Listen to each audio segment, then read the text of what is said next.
अस्सलाम वालेकुम दोस्तों। लो जी दोस्तों, डिलैक्स 2024 मॉडल 385। बाकी ट्रैक्टर तुहानूं चैक करवा देंगे। ट्रैक्टर 3-3.5 घंटा चलिया वा। मुकम्मल ट्रैक्टर चैक करवा देंगे। ये ट्रैक्टर फार सेल आ। जिहड़े कोई दोस्त भरा ने लैना होवे वो इन्हां नाल राबता करके लै सकदा जे। इस साइड तो चैक करो इहदा कलर क्वालिटी।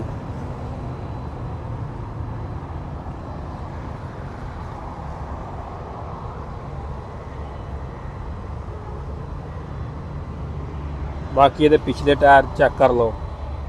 वेट शेड नाल ही लगे ने। मुकम्मल समान जो ये नाल आउंदा कंपनी वालों वो नाल ही आ। हुक एक इजाफी आ। हुक ते असैंबली आ दे सकदे तुसीं।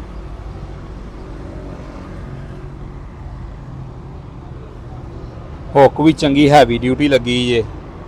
तिन्ना पिन्ना वाली जे।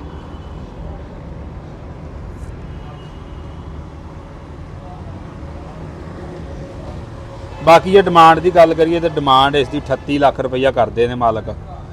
तो राबता नंबर दोस्तों असीं शेयर कर देंगे। 320 घंटे चलिया अजे।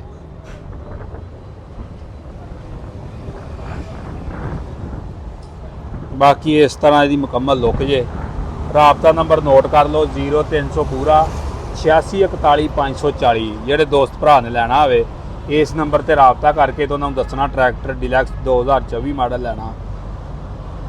तो इसका मुकम्मल जी अपडेट दी जाएगी। लोकेशन की गल की लोकेशन यदी हैगी कुजरा वाला।